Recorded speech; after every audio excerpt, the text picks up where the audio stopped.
আমাদের এই আন্দোলন যতদিন পর্যন্ত এই পকেট কমিটি বিলুপ্ত না হবে ততদিন পর্যন্ত অব্যাহত থাকবে। দাবি তো আমরা অযৌক্তিক কোনো দাবি করছি না, আপনারা জানেন, সাংবাদিক ভাইয়েরা সহ সমগ্র দেশবাসী জানেন। এই ত্যাগীদের শ্রম ঘাম রক্তে ভেজা রাজপথ থেকে 17টি বছর যারা রাজপথে ছিল তাদেরকে যে অবমাননা, যে অবঞ্চিত করা হয়েছে, অনেক নেতা কমিটি থেকে অবঞ্চিত করা হয়েছে, তাদের যৌক্তিক দাবি সহ এই কমিটি, অবৈধ কমিটি প্রত্যাহারের দাবিতে সবাই রাজপথে। আমরা রাজপথ থেকে এসেছি, রাজপথেই থাকবো যতক্ষণ পর্যন্ত এই কমিটি বিলুপ্ত না হচ্ছে।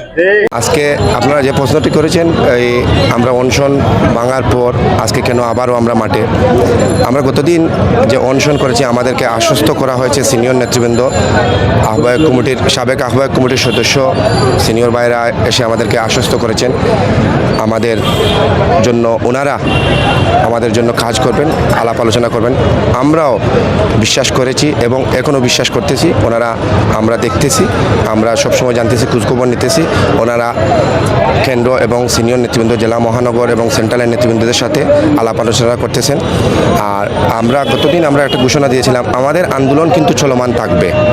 এজন্যই আজকে আমরা রাজপথ থেকে যাব না যতক্ষণ পর্যন্ত এই কমিটিটা বাতিল হবে না, ততক্ষণ পর্যন্ত আমরা রাজপথেই থাকবো। রাজপথে আমাদের অবস্থান সর্বদাই, আমরা সবসময় থাকবো প্রস্তুত, আমরা সবসময় প্রস্তুত। রাজপথে আমরা ত্যাগীরা সবসময় রাজপথ থেকে আন্দোলন করে আমরা উঠে এসেছি।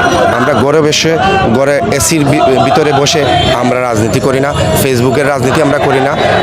আপনারা দেখেছেন, আপনারা বিভিন্ন মিডিয়ারা দেখেছেন, বিভিন্ন প্রোগ্রামে, বিভিন্ন কঠোর থেকে কঠোর আন্দোলনে আমরা পুলিশ, যৌথ বাহিনীর সামনে বুক পেতে আমরা আন্দোলন করেছি।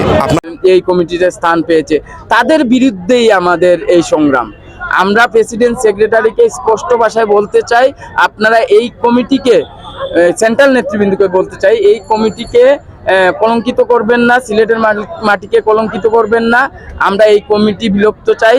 এই কমিটি ভেঙে নতুন একটি আন্দোলন সংগ্রামের যারা অংশগ্রহণ করেছে তাদেরকে, ত্যাগীদেরকে মূল্যায়ন করে একটি নতুন কমিটি গঠন করা হোক। এইটাই